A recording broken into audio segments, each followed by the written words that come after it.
Joe, none of them small like that. Blue me and your fan, your sure, let me ashi me. When I so Nima, so Nama, so can club angle she that will come off a man where one ball like a shimbo, la debo, no chomoni body sack as Samantha, I can't jolly. I can't let feel a room when I back Venus, Echo, Jacket, Jimmy, Femme, Jimmy, many family, and I may pick up about Jimmy, any man work at this. I mean, pick up about Jimmy and make a jachi. I'm a time about Tiami. I may acquire me where walk could say, be cooking or bathroom. I'm also looking for 5 pound pay jacket.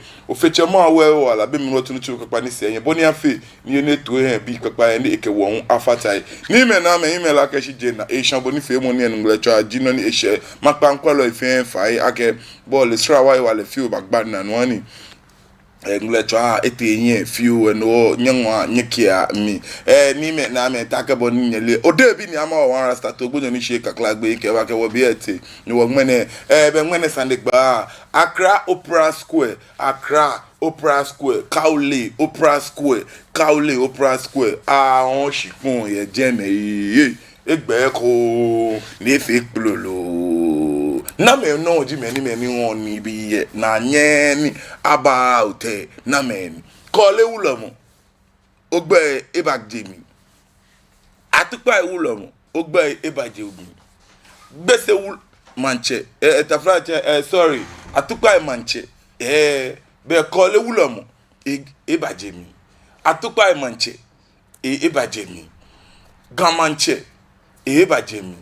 gbese manche huwe ebaje mi ni wo nyeme cheme ablade abi mi ya ijara mabashira kejin ya ijara ni mba boni jike no ni ji wo fen wo ba le mi ko ni boni ba ji ni tamo mi ijara mabashira odebi ni ama wo rasta to gbonjo ni se kaklagbe chemuku ni muku a chemuku nyama mi ijara mabashira. Base Pharmacy Company Limited on 030. Children have a very high nutritional demand in relation to their size, and vitamins play an important role in maintaining healthy growth. That is why we at Base Pharmacy Company Limited have introduced Base Vite Kid Drops, a multivitamin drop with 7 essential vitamins including vitamin A, D, B1, B2, B6 and vitamin C to aid your child's healthy growth. Base Vite Kid multivitamin drops have been specially formulated to help meet your child's nutritional requirements, helping them to get back to playtime faster. With Base Vite Kid drops from Base Pharmacy Company Limited. For further inquiries of bulk purchase, call Base Pharmacy Company Limited on 0302 672 317 or 0247 287 853. This advert is FDA approved. Grade Aim Academy is all you need. With our neat, spacious, and serene learning environment, we make sure your child is as good as gold. We also engage in lots of extracurricular activities such as excursion, career day celebrations, games, and so much more. Our canteen also serves the best and nutritional meals with your kids well attended to. And we are ready to enroll your ward from nursery, kindergarten, primary to JHS 1. Admission is currently ongoing. Locate Grade Aim Academy on the Atamils I Street behind Enterprise Insurance or call us on 0542 426 803. Grade Aim Academy. We say passion and excellence. Are you looking for a media house for your upcoming events? Welcome to Omashi TV Production Crew, a digital station that offers live event coverage such as conferences, parties, corporate meetings, weddings, and live streaming on all social media platforms. Soft copies of events or production can be made available upon request. For further inquiries, call Omashi TV on 0536 772 262 or 0244 425 652. Omashi TV Production. Ajwa Twing Man Kamisha. Hello, lovely viewers. You are all welcome on the program Fingerprints. This program has been designed to help you know how to create your own business, including livestock, farming,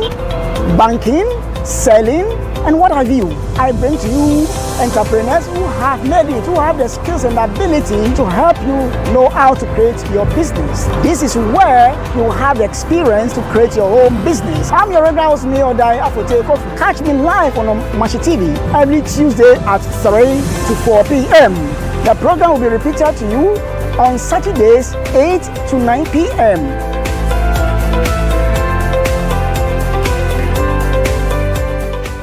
Ghana bi ga mantiasia mi bi fe ami penye kemba asaga ne fe hunu o ya hen strut ibona fe ni bi ni gba me ana woke amane bo aba foma bi anyi ke amla lo ibona fe na amla akọ ni eyi ebuwa ni anya kesa ni ke hine ni fe.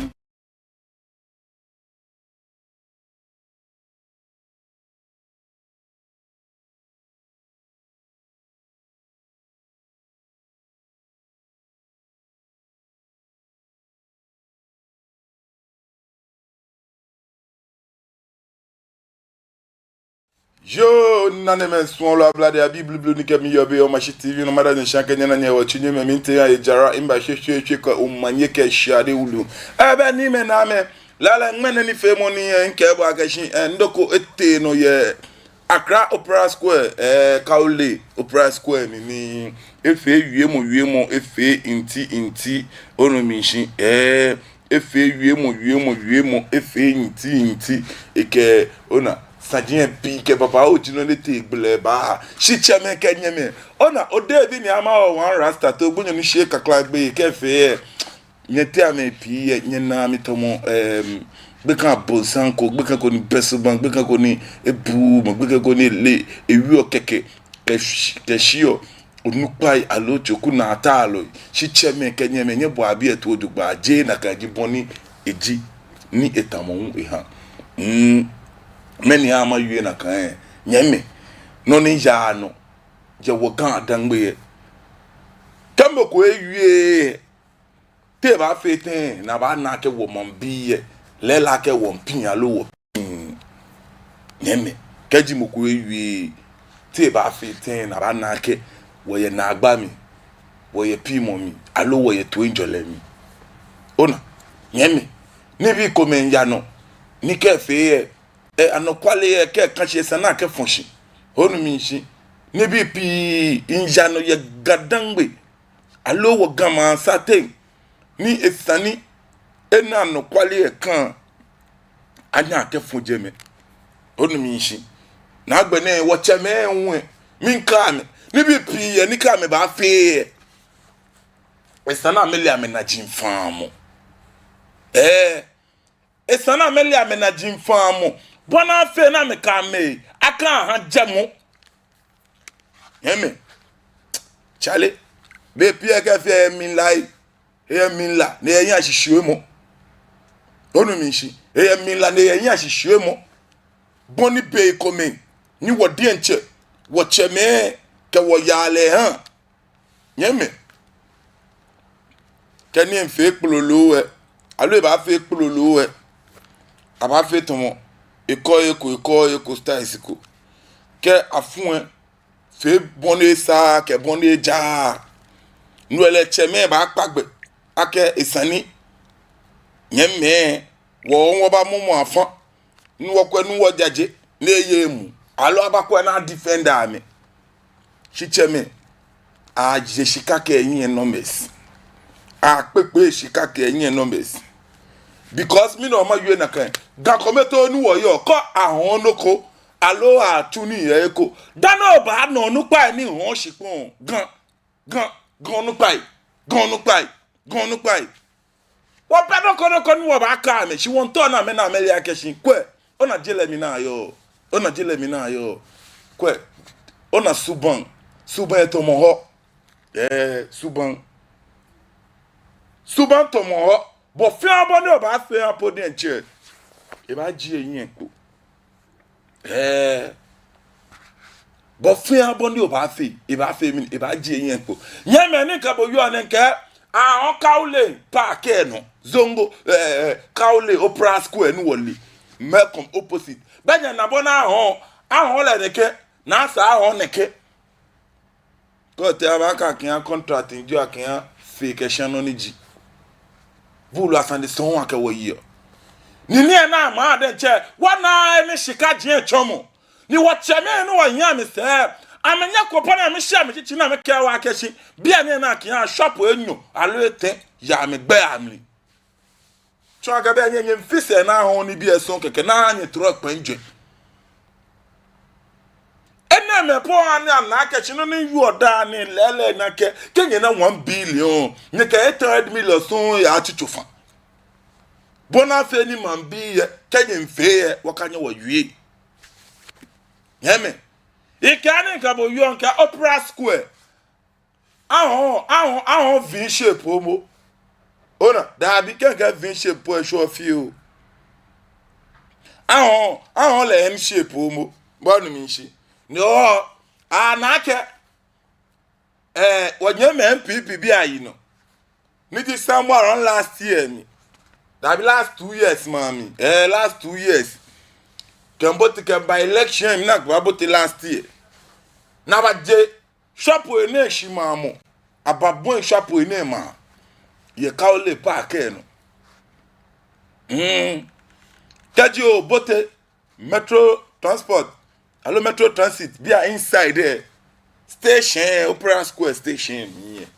Nyeme. Nke ahon ni de jono na ahon abeku. Lala ni ne ba fe yemo ma ja cha me comment atetechi oba na me comment ni ba aba social media aka defend aka fight ko no chumo aka ya no stop no chumo etobi ajebia amale follow chief ni tamu na no shikaji me comment ni ba na me claim aka challenge ame ama me babai ameba shikaji na me shikaji na me jeta na amete social media na ma bo bulu awiemu aka call am shikpon politicians in call ma shikmoji ni chebele amele no ni ya no eje eko nyeme kanye ko na yin bene ba tonye bene to wo na kan ka nye tonye ni nye ba je wo wie ko ne to man bi ye wose nye kwa mo ne ka kun atwa jino bi kome nye bi ke nye na bi kome mi ye out of pain e jake boni nye bu yo man bi abu lu e faton nyeme cheme ona ka bebi ke me bu ai ko na ahwu ame je ame hwe mu ji na agba ai nke ni wi je ame hwe mu jimini ji na agba je ame hwe mu ji na agba chimo na agba ni yo je me ji ake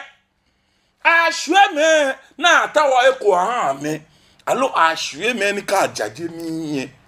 abani ame wa me pete shifio fio ye na me pete na me ke na me da ma ye jake odi abi ye je me na me to me da ma gbo abi hu ye je nakan ni wo ke gbo abi e mi la na po na ka ahwe mi alo aka me koko me odi abi e hu ni yo je mi bi akeche me te afio amete tenye to ni be amegbejiano to ha me ate nyeme no ni te no ye Opera Square bi kukuo komine ho ni email akejina inye sini infoni mecha nye nu ni abe Jamestown TV echi ebe nkeje me ejake na kan bia mi ife busy ye no chumo lele ya take coverage to mo beri na le aka na take coverage mbo modern ye ni ni de no me suma aka wa ajeme nu wa akwe nu wo bo mon bia na adwe motoe keje no se nke benye bi ake na wo efe investigation gba ni abibi saji imbibi saji en eni bibi yenye ba na nwene ni me na me nya wa akwa wo ingbe mli ni wo bu amambi etue wo ba sha ye Opera Square Accra Kaole ni am nya wa bu abetu wo ba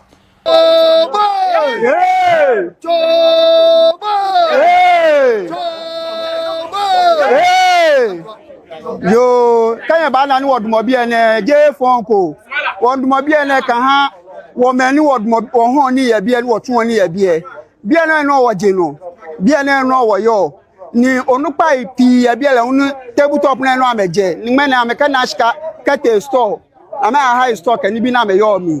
ti wo ye bi ene wo ya nu aka me ko meje nshi shi ama store ye bi wo ame wa me ngbo wo na nshi ni amena gbe ni ahon bi na amena me wa mba ma store ya bi ene nika o tashi le won e be fe tun amenje wona ni eni won wo pene wo ya le naka e wonu onu naka wo ke wo tashi ni wo brush awon mo ya market na mi ni a na ba store tun eten do enyo ya bi ene wole ago chameke nyeme ngmena shi sowa ni masowa na masowa bi ene woyo bi afowoye bi ene woyo atupa shipo ne bi ene nu woyo party se ba ho moko shoko we bi eda moko kwa keke bi e ma store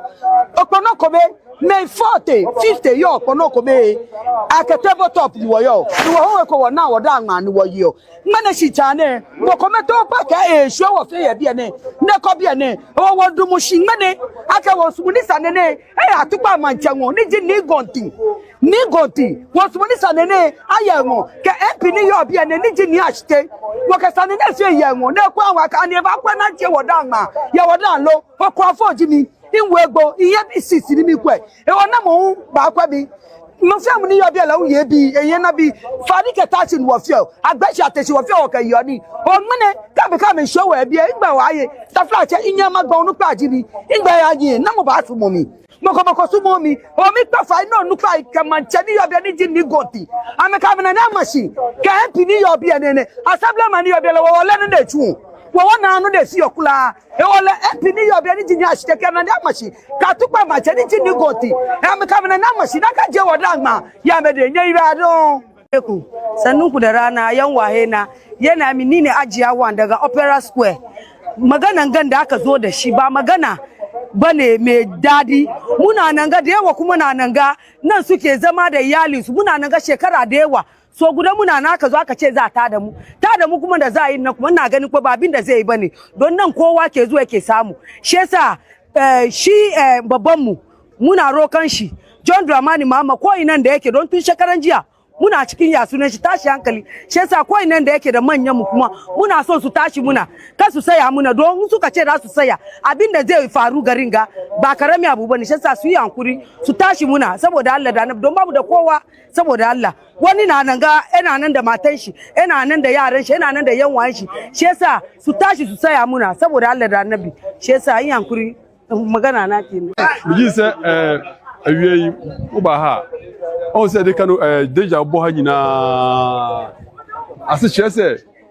ye wo ha che ha na ye nyina yetena ya hwe yire ne ye mba ye adwuma ade hwe ye ho oman mu adwuma ni ho nti yen ya betan se ye dipa ade ahwe yen yere ma afi ne ye bechi se ye se aha on be stores wa ha bebu ha nyina esi stores wa ha nti ye nti ase without information bia yen ti information bia ne ti ya ne se obi be stores wa ha eno ti e de ko ji an ba ha no nti yen no in fact yen pene ka ya pene pa na bo yen pene ama obi am store e wa ha yen pene kra nti ye be si bia no e be si yen pene wa ha ama obi be store e wa ha be pam yin na nipa wa ha more than 300 nipa more than 300 yen pene mo bi be si store wa ha nti se bibi wa ha mbadibo e ya fa ho am onye fa ho na ya sumu entoye e pesa be kan empanifo ni bi edi kan kasa na yan so di beto so de enkofo bi ya ye wo motin konsa so mbe fa ye adwuma e bi ete na ye didi adie na ye wo mo konsa e ma wo mo aban kura akoto nchen no enkofo bi so aban ba wo mo ka so mba be di de ye di ye ka che andi simpanifo se obi nu obi anim obi nu so ye andi sini obi nu so ye MPP ni ye nyina Ghana fo na so mbe so mo to aso a eno mo hwe de ekoso ne ye no obi sini party aba into be fa hanom obi si dan wa hanom ya tete ni bebre na ya de ya ready anya de be pene saban no so en project a o mehu ya ne ne nka na indi bi ono te shop ha esi onya sika ba abefa ya sa ase di so a ya ka twom say ya ni abre ya mpene enti mpanifo president mama ha ye nyina ya president no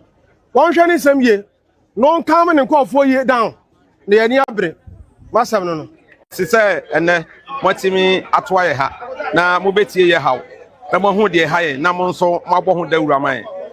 me kasa yetia sa wo hwe market mu a stores akese a ɛwɔ ha nyina obia obehu so woska aye boni din say store we owoska no or started from tabletop ansa na oba be yes nipa no out of 100 no ye kan ye betime nyamu 75% a omu nyina start tabletop it is obi ti tabletop wa sabi onye kwasea adwuma eni ho nti ene ye nyina obi a sha kakra free form ansa na odi akosoro it is mo ba beti mo ba be hu de ha ye de a ye pese mo kwa mo mampanifo aso te se yen ye wa ha no sabi ye wo ba bi a ye betena mo fradi nyina wo ba bi o mo betena mrantie nyina wo ba bi o mo betena aka ye betena eti wo mu hunu ye mo bo se yesu ye ka o man ne ho na o mu dwen o man ne ho o mu nwi ye ho ka ho bi na mo mo nya o mo ho se so o bunya ba bi tena pa enipa ewo mu a wo mo ye mofra wo mo wo fom no wo mo de emfaso ni wo mo so ya po ma cho bebre so mo pese o mo be ye bibi wo ha o mo nwi ye ho na o mo ni ye nsia na ye no mo ntena ase na ye o mo hunu ye hawo na ye nso ye nkyere o mo de ha ye na atimi abo o man na mo man no ekekere na akosoro ya da mase me wananye si wananye si kapia ni no wangayo dana cha wangayo kecha mono wangayo kecha pimono yole wa bale wa duane wa nanya wanyangbane wa yo niko mengayo na wodwa nge table no keni won wa duane eni wa bapo no po emi wa wo no ko ja hiyo se kla ko wa na bole wa keyo wa biome wanga la balaka ma fie wo nge wali ni ba ko jaka ma fie wo olo wanga la ko ne ni na test chairman na test kenye na nyame na nge kupa kra ka president me kra test na wo e aka fie wo nge wali ni wa ma chu aka yole wanga pe wanga pe no ko bi cha monde no ko mo na de ka ma fie wo wa nu sikolo nye ke bua wo ni nge nya la mu Yo no na ne men son la bla de Bible ni ka mi yo be o Mashi TV no nga o cha mi o tue fan mi he mi ya ake nyonya abo sani emlintue ni nye na eni no ni ya no ye ga opera square shi ya komeni ma chonye nke anya aka ahonhon komombo onu mi shi no e producer bo mo de no ka video from one side here mi bona no try en ma ugbe one side o ba na ke structures when chuji komen so de ekpa so de nyuma ke so de o hajin komen ni nyenu Jamestown TV sha onake e sha atmosphere mi onu mi shi keve kuma ko bato na kanje ya mi no ka fono ami mi to nke ahon na kanje na ama atabia ni ba yue last year ke last 2 years so ni mi yue ne ke yue mo ne shi gamen akani tafla che wonye me ko me abedwomo ewo abedwomo ni le fa na dwomo be ewo ko ke gbomo yue no ni kagbe ekpene kokoko because of money favor ewo money se na eyo money mi se na eyo ewo bulu ani ka fe do yue na sana family ajajegbe na ani ne bi aka ekamo eden che ba tomo mu nhula fe ba defend ba fe bulu ani kegmo tun de na ewo fi awe nu okay yeme kega ile na tawo ni neka ke ba tawo gan ile be no na fi ofin ball ani pa fi won ata ko jata anye do ani che men kenye me min kenye e jake anye na ke ne ke su ke ban acha ke gan adangbe je ne ke su ke ban what we chairman nye ya egbelele capital city emi ayo a develop man onu mi shi esani ma nya develop no mi gbe kejo mo je ake keje me na acho ni me fi o table top ye nye na ake shapui ba nya bajin ni ke ibaje at least beni je me fe congested ona basa style school ba jage because day in and day out there a chake ni bi ahin onu mi shi shi esani kenye ba sorry esani kenye ba fi nye fi yegbe papa no be no ni chon loju no ni ona dabi producer fa ne ba se na me kwa na kan wentu ani ho wentu enyu ni ho no ya gbla ni emenke ba ekomi ona ekomi ona amma shop eke hotel onu mi shi shop eke hotel le komi oni ho kona mi en lo show up eje me no na before aje amfoni e baba ekomeche ni ba ona shopwe nke amale so de pa ekoni ne ekowune post model ma bia me sande ye shopwe ya hi ani shopwe abani ma bia me sande na tua mi producer mi nto ma bi chemeni yo gadangbe me na me jurisdiction me jejen me claim aka me ye wale ejeme nu ma ite kobla ni je te kole wulomo kenkelemo ogbe ni atupai iche ni gonti ajo ogbe woche ni ayibo nte ni je nyono gbese manche ogbe ye cheme wache ni kintakita ko churu abiasuma ache na ache ogbe enwa awomi mie nke anyake ni ekemi gbe sien ngbo shin boni afe ni kemi wie male no ni mfi omini no ni wie nyeme no ewo jeme jiye ni nyefi omini jeme jiye ni nye na iya me kome hu ya jeme no chulo kome ya jeme ni taflache ametashi ya jeme keche onu mishi iya me kome ni eno atun ni jema afo ameye jema amedaye bo ye to odugba nke iya me kome alon le me kome ni jema afo ameye jema amedaye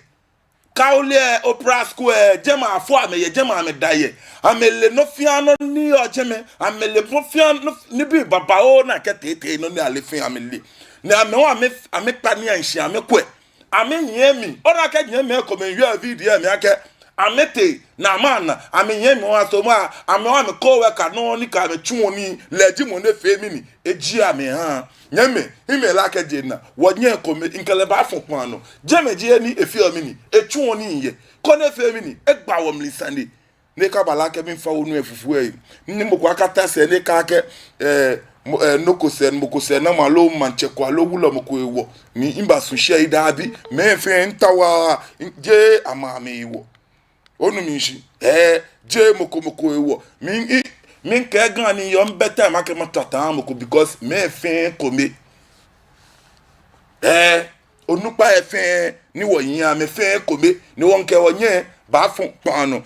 enye o fa na shiba mi mi ngabo hello inyo fa na mi ngabo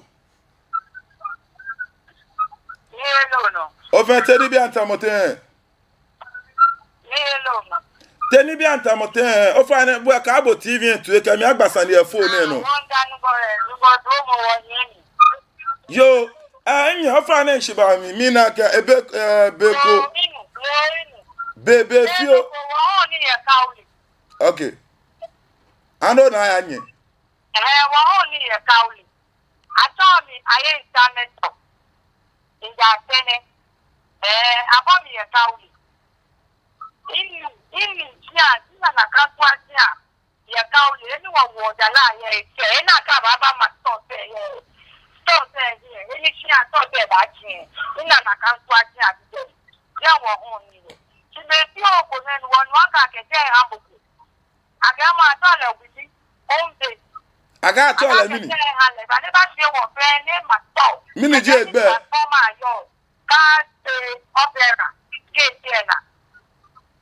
over na shibani hello aje afa ne no na chi no ojale sani anya achon o ke mo ti achole tin aga atola obisi ombe yo aga atola obisi ombe enikle ma atola governor ni achale na bile ame yemu ame ba be ni e ame go nupa ye kina ke e me kina na Kenya no wa di ni ne Ghana president John Dramani mama na Kenya ni kina me ba wa we ke regional minister na Kenya me ba wo ame la to yo no be no hani ita ne ba se wo pe ye den Tebo na kome no ba na me somo 2010 ni yuto tebo kome na me ho ni ye yo da ne be ba se wo me kome to be be ba se wo pe ye ni le be ba mamo so play guarantee wo ba na ta warranty store ko wo be na kanka yo aja ofa na shiwa mi to mo bi akeshin inle ake nyeje na ka je nyenye ta flat MD so nupa ko me hu ye jeme allo youth nu wo yo ye je anu kwale ye ni ba bo ni sani mi bobo to ko nupa ye ni wo yo ye je mo fi amo e ta te ti ni no ni na ko iwe si no ni nubi aga temple man e le ko wa temple man na te le ko okay no ni ba be ni ba kauli ka temple man You boy say who attack le. Le do boy. Okay, o fine. Na say ana me na me ba ka ule. Na ba tutu assemblyman na ye. Or plan when na ka je ha. Itakai. No o fine she ba mi. Okay, o bla nu e ka ake jeme ha ameye nye. E ka ameye nu. Ameye nu. Yo no o fine she ba mi.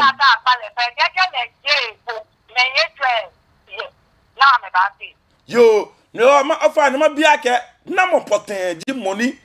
be kan na ke le ke jeme ha ma lo na me na ka ma me dum shi na ke jeme ha. Atoko money poten je government ke jeme ha le. Okay. No aja o fine ke government ke jen ha le be tun ake boni me enyo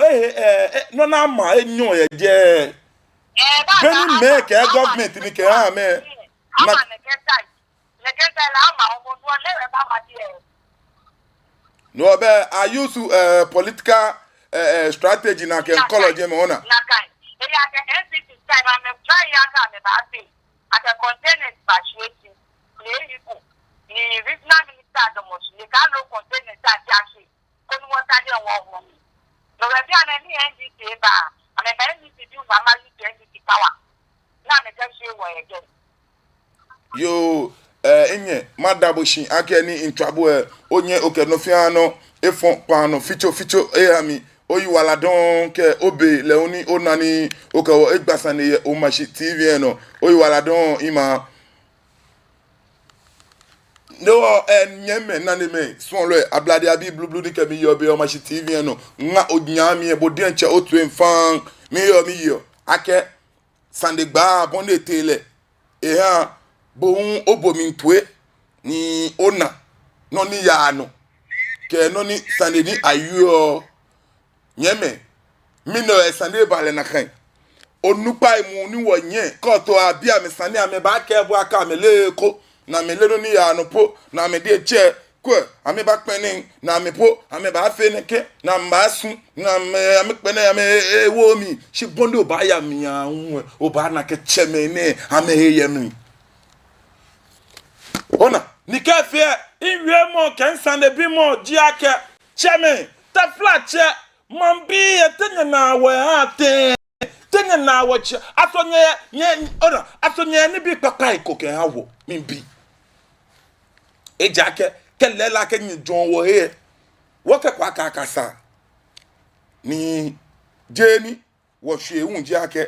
ashine efite because wo la ke kaye ma ehinle jino ni mo fi omini ehio ni no ni ba ni ma anya ya no ni ma akọ mama papa ni ebuwe no jino ni mo mu fe ka me wale fi omini piase ni wa mi bi ake mi ni eba gadangbe mi ni eba ma ba ke ma jiache mo nupa ka akọlọ wo ni bi aduwo ni bi a mi awosin ajiwa to akaka to foni wonje ni esa ni cheme ana no papa na me kewo alo ameka me na enye machine wo ba me bo me tuma me kwaku ato ba me nko me fili no ni ya no eja ka le mi oni jie no mi to mo bi mi bi sande lololo ake ko le wulo mo nu ma ite kobla ni jie ten atupa e manche ni gonti ajo ni ji kenklemo gbese manche ni aibo nte ni ji enyono gamanche kintakite eko chulu cheme mimbi ni mimbi eko ake noni ya no yeje ke no na fio yeje asonyele eko lo alo nye nu eko eja ake nye nu na ke ha ni ji wili nji ono ni ji wele nji o wili e ake eke kenye fen eba na cheme ni ka ke cheme mi ode bi ni ama won rasta cheme ninli aka me yo iwale ye jeme amechi ame gbe tani chion ake ko le wulomo nu ma ite kobla ni je teno yemli ni konti ajo atupa e manche yemli watche afro so ajema ni je mi aibo nte ni je enyono yemi nakan no ni nke ga manche yemli anya fe noko je neke hene without neke gbemene ame wale ka meke fikose but fi obona ka politics ba fele apodenche beja gbemene yenu ne o mi bia ke no ni ya no cheme asonye nu elo nyeme ka ole Opera Square hon ele keke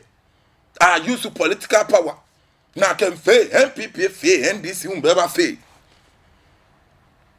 cheme nyenhwe wo nyashi nye dente nye onye heke politician say na mentata nyokpongo na ya na no ora ka be mo jeni yo anye gadem be for mo be investors nta flache ka me na ke na me fe amme ake na me fe hia bi abanya anya me no onu mi nhina ka me na we mu ake tabletop bi egbe no na ba cho na me wa me ba jo ame isana ko jake keshikache ye ni isana oyan fo won aye ni jake nyumo ne bojele ni hunu eke etu agbon ma pa ekegbe me gboyin fe etu shikache me ko yan fo fe ko yo ke etu yan fo ekeshikache me fe etu agbe me gboyin kegbe ma pa fe no wo ke di adun mo aka dun shikache me pe se sane beni adun shikache ma be afe mi adun yan fo e oni be no ko jake nyumo mo ni wo yen se ni wo jale po ile ake bo me ko me ne fe kwa me ni nalo nyeme masuma ke magbele phone line se ko ni nkwole le won atwa na me twon amedwomo shida ni magbele phone line se masuma ke wa kwe sini mfoni ni di video shikome eko Opera Square no ni te no yeje nya wa kwa wa enwe mo ba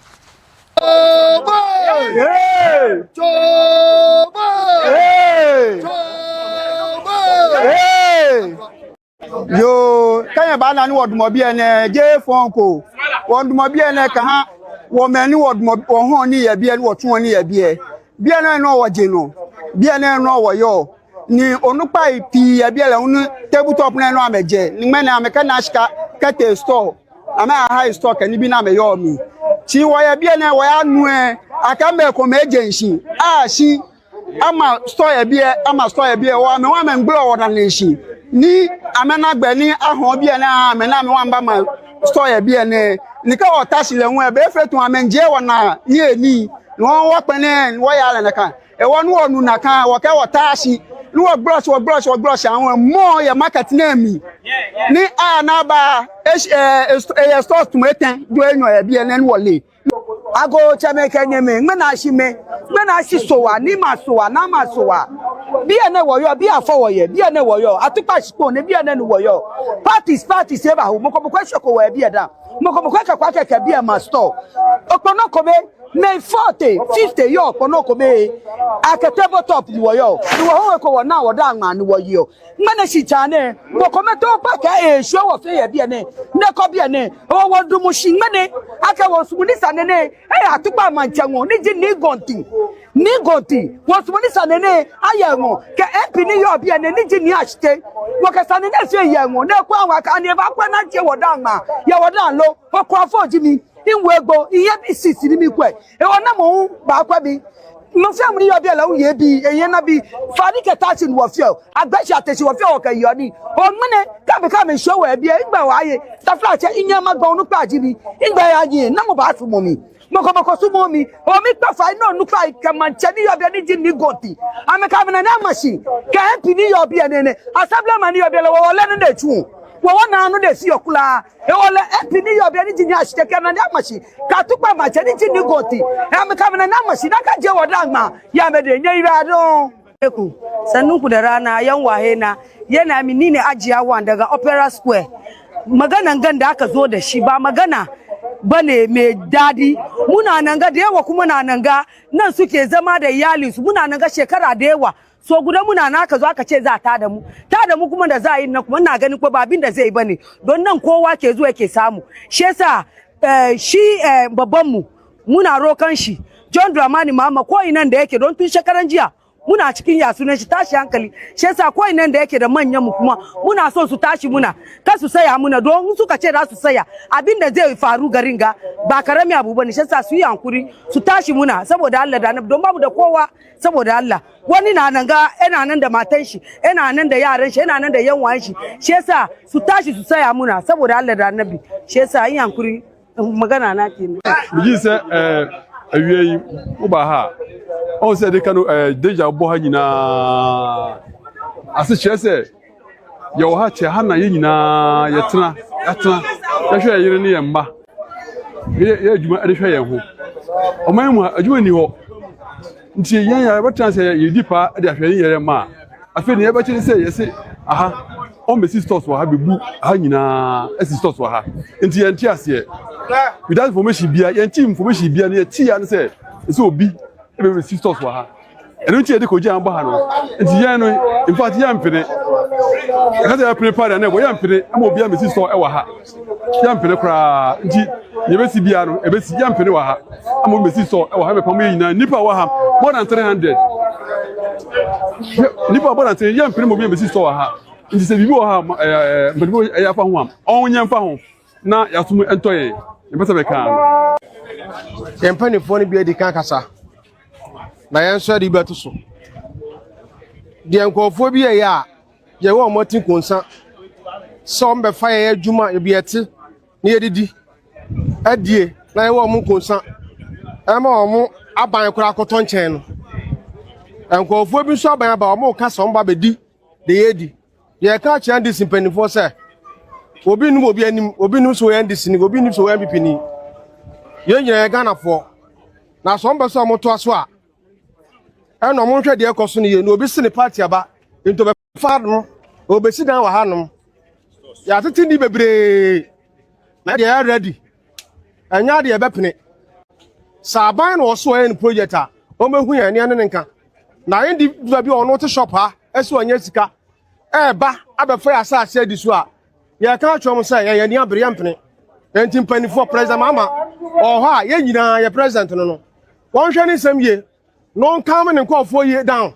na ya ni abre masam no no sise ene motimi atoa ye ha na mobetie ye hawo na mo hu de ha ye na mo nso mabɔ ho dawura man me kasa yetia sa wo hwɛ market mu a stores akɛse a ɛwɔ ha nyina obia obehu so woska aye boni din say store we woska no or started from tabletop and san oba be yes nipa no out of 100 no ye kan ye betimi anyamu 75% a omu nyina started tabletop it is obi ti tabletop wa sabi onye kwasea adwuma eni ho nti eni ye nyina obia hyase kakra free form and san odi akosoro it is mo ba beti mo ba be hu de ha ye de a ye pese mo kwa mo mampanifo aso ti say ye wa ha no sabi ye wo ba bia ye betena mo fradi nyina wo ba bia mo betena mrantie nyina wo ba bia mo betena aka ye metena eti wo mu hunu ye mo bo say yesu ye ka o man ne ho na o mu dwen o man ne ho o mu nwi ye ho ka ho bi na mo nye o mo ho say so obunya ba bi tena pa enipa ewo mu a wo mo ye mofra wo mo wo fom no wo mo de emfaso ni wo mo so ya pa o ma cho bebre so mo pese o mo be ye bibi wo ha o mo nwi ye ho na o mo ni ye nsia na ye no mo ntena ase na ye o mo hunu ye ha na ye nso ye nkyere o mo de ha ye na atimi aboa o man na mo man no ekekere na akoso ya da mase me wananye so wananyisi kapia ni no wangeyo dana cha wangeyo kecha mondo wangeyo kecha pimondo yole wa bale wa juane wa nyangbane wa yo niko mengeyo na wodwa nge table no keni wa juani eni wa papo no po emi wa wo no ko ja hiyo se kla ko wa na bole wa keyo wa biome wanga la balaka ma fie wo nge wali ni ba ko ja ka ma fie wo kolo wanga la ko ni na test cheme na test kenye na na nge kupa kra ka president me kra test na wo aka fie wo nge wali ni wa ma chu aka yole wange pe wanga pe no ko bicha monde no ko mona de ka ma fie wo anu su kolo nye ke bua wo ni nge nya la mu Jo no ni me na me ablade abi blue ni ke mi yo be yo machi TV no nga o cha me o to fanch ko me ko wen yo ya ke nye me ni pa kwa me chia me ben ko mi yo machine no ameti ama kwa ame hingbe mle ni nyebo no ni hu ni ete no tue nke a follow a hon ni ko te bi mu ona money poteni ba kele hon wasati am ni wo yo le mo fia mo claim mo innocent mo fia mo ba ke le eko ke shishwe mu mba na ife kpululu na me ni le eko ni jemene nkenye ememi enye na ama nye na me ku ba damba me claim aka mancheme ndi ame ejeme ni je mancheme ndi ame ejeme amekani akolo shikonji ni politicians ekolo shikon shichabela mete ama eshika ememi ani me na aye 150 ni di 15,000 Ghana cedi 150 million ke 12,120 million come on ina ke jomo eshabe ko ne sani ona me ko me ne sana gba me icho mi na ke jomo awo mi because they are lacking yemen hello man shangbele phone line say akoni inkwalo ele wanya atwa na me twa me jomo 027 432 4331 027 432 4331 bo mode nkoni bo hu otwa ni ofemini ochon ojomo ke hanu ni jano ye wo Accra Opera Square kaole ni amliye nke Metro Transit Station ahon afolofolo ahon no na many yo say ke many mo fiamu in claim innocent mo fiamu in claim akele eko ne work gan dangbe tete mi bi ake na me potin ji many hose bo mo de ko ni otwa ni bo ochon ojomo 0274324331 mi na ke nyamiko eba pan no hello abado fa no gba kan no gba kan do twa kejo ami elo no nyenu Yesu bi mate ngba bi Yesu bi mate ni chaka ge take pebidia ano na ya nche wana sa no bia na wo manja jeme ni ki wo manja olupa ni ye wo yin na mi yo lume ya na mi na me to wo bi wa mi wo bai ko e so fi o wana sa ya ni funo ko wo so ba fu ko de je wo na ndo chaka ko wo shi ko ni nu wo yo wana sa bia ne abi wo fake agbo just wo su no nya ba fa wala la ko si ko no mo no wo no ta ne do mo shi e ga shi ko no no la ga shi ko no mo no no wana na do sa po ja ki ga da shi ko na mo no ni da ne ni o shi ko da ja o fe agbo no mo adu mo no a chi ne ge pa ne no ba pa wo nu pa fa ta no ho aga bi no o ko no pe shi o wa ji o le ni je bo ko wa no wa ti mo mo se o ba ko wa ni ma shi na me bi na me fo na me na bi na ba na ma ma ka na me wo no fa fa ko bi na me ho e fa wa me ti kwa me awo wo mba wo ba ma mo wo ti ga wo sia e no be bi o ba inu o jinu wo nyo ya se ma sia ai da be ti na bu ne wo a so bo yo sia ko ya ha ti yo so me ta mo na no ga ba se ma sia o na ni no ba pa me fa ka do wo ba se ma sia a me shi wo shi ko ego wo mo mo ju ye je ko no nya o ba sia o fa ara don Yesu bi ma te yo oyura don Yesu bi mate ke je teshin bibiano bo ba nyo twako ni ochon ojomo 0274324331 0274324331 bo modern ko ni bo wo twa ni ochon ojomo mi na ke nyemi eko ebakpa no hello ablado fa no gba kan no gba kan do twa kejo hello fa no gba kan no gba kan do twa kejo o fa ni ato bi ke ni to le gen risk ko o fa na no na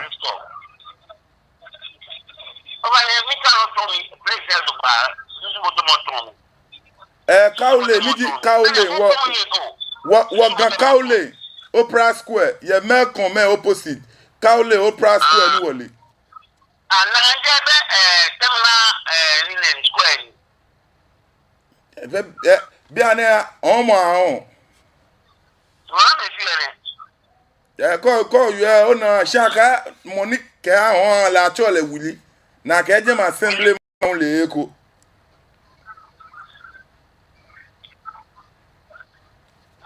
hello bo mode ko ni bo wo twa ni ochon ojomo 0274324331 0274324331 bo mode ko ni ochon ojomo nke Accra Opera Square kaule shipon ni ahon minigi bo wo ojomo chomo abade ko e ba pan no hello fa no gba kan do twa kejo fa no wo gbe no fi ani so let's ba akachi Accra mi na ga bu again ya mi ma wa nu nko anu na the program I'm here now concerning land. Empacho ma wanu committee o. The charge you the charge na o se mi je na ko ba se ye se ja ton hono ko bi ye se no se wi na no o je mo operation o a show na ya e ko so ni ye ti ni ya se no mo ben fu bi ka o ana jam nkan bi ka o na yẹnpọ fún ọ náà ọmọ sọ mílíọnù sọ ọmọ yìí ọwọ ọmọ yẹn nù nọ sọ àjùmọ̀ fún àyẹ̀yẹ tí ọmọ yẹn nù ọmọ ọ̀hún yẹn yẹn ṣẹ̀ṣẹ̀ nàìjíríà fún ọgbẹ́ni mágàjì nyinaa fà na ọmọ tí mágàjì náà ọmọ yìí bẹ̀rẹ̀ fìrì náà yẹn gánà fún ẹwọ́ gánà ha nọ na mo bá náà mo mú di yẹn ní náà mo yìí tí mágàjì ẹkọ àwọn ọ̀dọ́ sọ́ọ̀tà fún àṣẹ yẹn ní ayẹwo ìdíyà yẹwọ yẹn mọ̀ ọ̀ma nù yẹwọ maame ní ẹ̀jẹ̀ mọ̀ ẹ̀ṣọ́ ọ̀hún ìdí sọ mo yìí yàrá ìjọ ní fi ètì hɔ a yẹ bẹ́ẹ̀ ní àṣeyẹ busuafo ní náà yẹ ti Ubara Square ẹ̀nà mẹ́rin ọdún na mẹ́rin ẹ̀rọ ní ìsìkà ẹ̀yìn ti àbámbàárẹ̀ a ó ní wọ́n kọ́ ọjọ́ ọmọ àmà ẹ̀ní ìpẹ́yìnfó bi ẹ̀nà wọ́n yẹ sẹ́ ní tí ní ti Ubara Square na wọ́n fi ti sọ̀ wọ́n na yẹn ètò wọn na ìjà kọ́ sẹ́bi yàtọ̀ 30 years 5 years yẹn ní ìgbò Ubara Square yẹ fẹ́ sẹ́ ní yà mọ́ bẹ́yà má ti yẹ kó sì yẹ ẹ̀dùn mọ̀ ká akutu bi hàn má sáà àti ọmọ twaso no ẹ̀sẹ̀ bọ̀ twaso yọ ẹ̀yẹ sáà di a yẹ di armed robbery ẹni ní ìdíje ọbẹ̀ yẹ sọ̀rọ̀ gánà àwọn sáà sẹ̀ wọ́n nyà nà ẹ̀dìbà àmọ́ náà ọmọ kọ́ so kúù náà ọmọ tú abẹ́ngu no ẹ̀yẹ bìbí sáà nyẹ́mẹ̀ wò yẹ ẹ̀kọ́ sáà nà ẹ̀nàmà wọn yàtọ̀ nípa egu ọgbàtẹ́rẹ́ ẹ̀ dẹ̀ no mo tì yẹn sì yẹ kọ́ a ìgbà bẹ́ẹ̀ nàgbà yẹ yàgòbọ̀ kúrò náà yẹ yàgòbọ̀ náà yẹ bẹ́ẹ̀ nkì ọmọ ẹni mu nyẹ́ bi yẹ fi ẹ bẹ́ẹ̀ tẹ̀ no yẹ sẹ́dọ̀ ní yẹ bẹ́ẹ̀ di mọ̀ nínú yẹ sẹ́dọ̀ mọ́kì di ama yẹ n'asa ase no ọmọ di ama yẹ ní tí ẹ yẹ di náà ọgbọ́n ti tí ẹ tax ètí ẹ DRA ètí ẹ AMA ètí ẹ sikẹ́ni ẹ ma aban ẹ sọ yẹ di ma yẹ di ẹsẹ̀ ẹni yóò ti nìkan náà ti sẹ́ni yẹ pẹ́sẹ̀ bẹ̀ kyerẹ́ fáwọn yẹ dà máa bẹ̀. Ok yo mi da wa si wọ̀kyẹ́ tún akẹ́sí jẹ́mu àmọ́ àmì fi àmì náà fi hàn náà yẹ ṣimi náà kẹ́ ablade kókòló ibà pọ́n àná hello fún anọ́gbà kan ló tún akẹ́jọ́ hello mi náà kẹ́ nyẹ́mi ẹ̀pọ́n ẹ̀kyẹ́ 02743243331 mi náà kọ́lá kó ibà pọ́n àná hello fún anọ́gbà kan ló tún akẹ́jọ́ hello. Mina ke pan eche pan no fe busy bo modern ko ni ocha 02743243331 02743243331 bo modern ko ni ocha ni nkebo afun pan no keke bo onyon fe mi ni ocha ojo mo ke ha Accra Opera Square Kaule Opera Square shipon na hon ake a hwe me ye me kola ko e back pan no hello van no gba kan do cha kejo. Hello.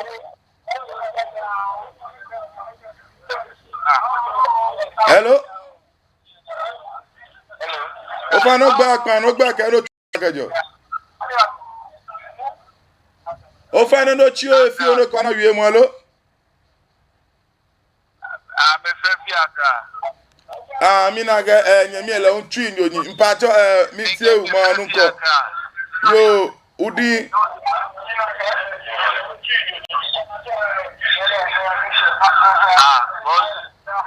hello pacho mo anu ko yeah mi ti nkan wa o ma so pacho mo anu ko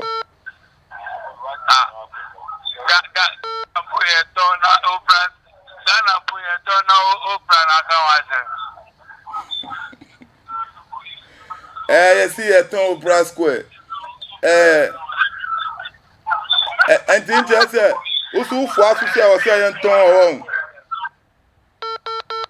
mi na kenye mi ekpan eche 02743243331 02743243331 lele no ni ya no ya unto na gba ya re o ni emusun shan ka okwe beni ashuo wonyeme ke wocheme ke wonyeme bibie ni ozolo ejeme ona mine kola ko ba kan no hello abado fa no gbe kan no gbe kan do chagajo oba na to mi sinabu ni oni opera to enje opera oba ni wo epo si ni ke gbe ke bi eje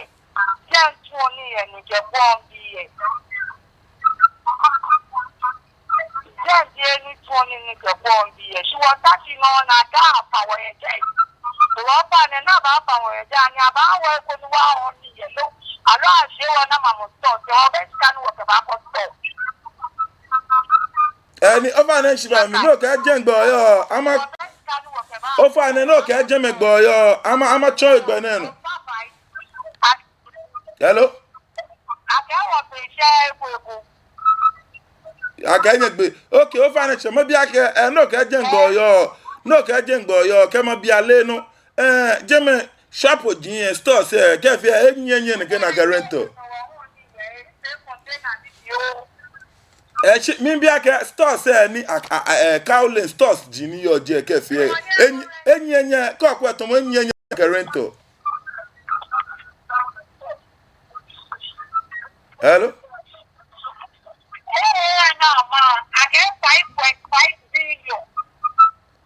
5.5 billion. I get 5.5 billion. For how many years? I get 5 years. No, stop for me. No, look at 1.1 billion for 1 year.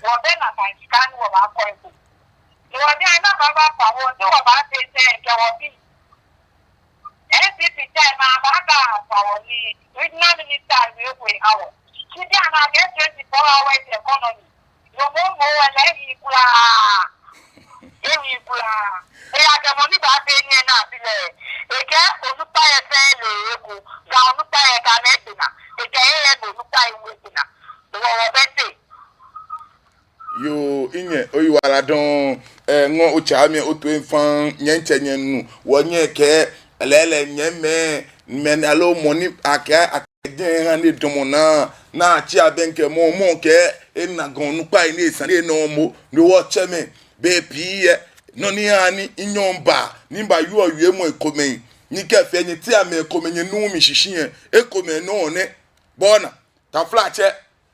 bona ke ni ale ne shue me ani me we ne le akenyo nupa ye gon nupa ye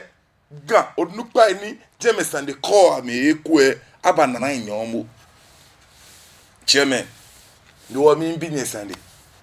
akenye ten na mo poten na abana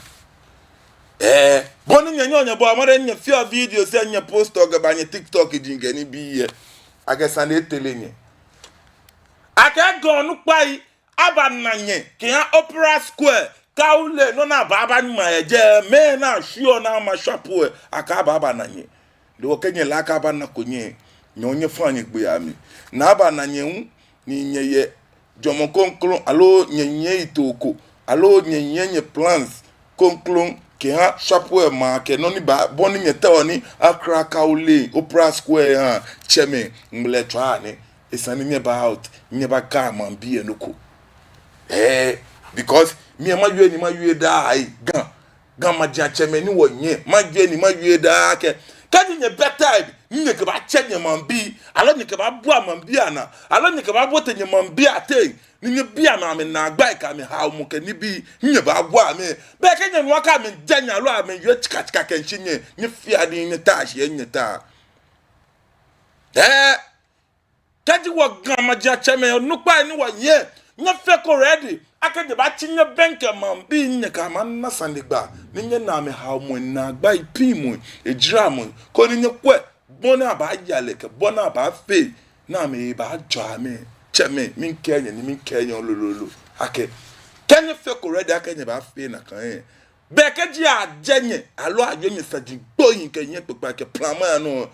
makenya kenye jejeme nye fe din mo ejake nye feko ready akenye ba plan gan dangbe no yake chele mo nyen komo nye fiat mo nye kenye be ko me shika bale shika sande na ba ja shika le chidedo ba je yin be mene wu no be a fanfu man biye nwani ko akeko e wo youth ona wo youth makanya beni wata me come wo lulu to the highest degree ona beni wata me come lumwe blawo ona ngono mina ke in last scholar e ba pano nkele ba nwe pano ko ni nke ni femo ni aba na agbe hello ablado fano gba pano gba kan do cho akajo so ngbe di edi Yehowa mi to atenja apanga o nche di one rasta to your temper nkenkle nwa to ni studio nwa to ni wa program mbe bi na ti shimba tino ni yomo mi to ande be ahun opera square noni yo mi kekeji ni ina wo ina ge ni gaga ahun be ahun atashi ka nko wo ba ni ya wo ba wo ni na at the end of the day benu ba na no na yo bi mu afi ke abote ni o mambi boni sanite se namu apawo ya me ni no mi wo ku mi ni eje ne sana ke gwa gwa e ku mi ko ba na abaye sika boni eku emoko bi ya university moko bi ya secondary school moko ane aha le ku ni ba ni ke gwa wọ́n jẹ́ kó gbé ní mi ní ìhìnlẹ̀. Wọ́n ní wọ́n wúwo yìí ni wọ́n fi kọ́ọ̀lù ètò àwọn credit ní ẹ̀dẹ́ wọn wò yìí náà. Ahùn ọ̀fun àbọ̀ yìí wò á náà lè jẹ́mẹ̀nù jẹ́mẹ̀nù náà ṣò sọ́ọ́ lójú ẹ̀ bàbá owó ìmọ̀ jẹ́mẹ̀. Jẹ́nu. Nọ́nà àtẹ̀sí náà gbé àwọn tẹ̀lé kẹ̀kẹ́ àánú àdẹ́mẹ̀nẹ́mẹ̀ kẹ́ ní ìrẹ̀ àwọn ọ̀dẹ̀dẹ̀ nínú ayọ̀ fi mú náà fi yẹ. Wọ́n jẹ́ lẹ́wọ̀n àgbẹ̀mí àwọn ọba nánú náà wà mẹ́ma. Bọ̀ní tẹ̀mí ẹ̀jẹ̀ wọ̀ yàrá èsì ìdìfẹ́ bí ọ̀ àtọ̀ ọ̀bá tún wọ̀ gbẹ̀ ní àmì ìjẹ̀wọ̀ ayà lẹ́bọ̀ náà ní sùnmọ́ ọ̀lẹ̀. Kẹ́bí ẹ̀ṣẹ̀ wọn rà dà ó wò sí àjẹsí. Ọ̀bá wó tìǹà máa ń jẹ. Ìwọ̀n fẹ́ wọ̀ sọ́pọ̀tù kó ní tìǹà awúlẹ̀ máa ń jẹ ní wọ́n ń pọ̀ yín sí. Wọ́n ń àwò fí ó ní lọ ni. Ìwọ̀n àjọ ni. Yo inchedi nywa jobu ni ifata ya bu bina ke line no injami so line no jami mene ifeni makpanye fai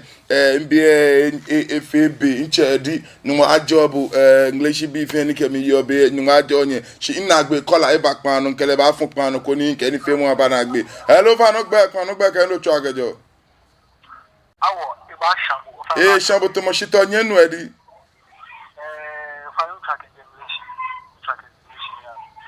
yeye yake wote ni gonti ajoyo digba bagane awo ona ke sanelo bi oke obisa no komi yo mukwake che abana kwa me ameba na mbayi che abana kwa me ameba na mbayi nawo ole no wo mi lawara ya ke ku de ka me o ni bi ni kadangbe no ni ameka fe no ko papa ai ameka fe no ko papa abaye gbeke bi yase una gbeke bi yasa aye atade ki gbeke bi aye pass all kinds of useless things that for achieve you una lekeni bi ni ami kashke ase luko no boy awon ba shi o wala don nyenu nyemi ni late o wala don ni me na ma blade abi imbe FB no masuma ke nke ngmene ni femo ni awa bi lele nje shimla mo ne shimakpa nkwelo efen afai olololo den mashima ya mi wie moji nyeme ga Accra Opera Square Kaole Park no ahoneke gbe ene hwe ni squat se table top bi yo le hu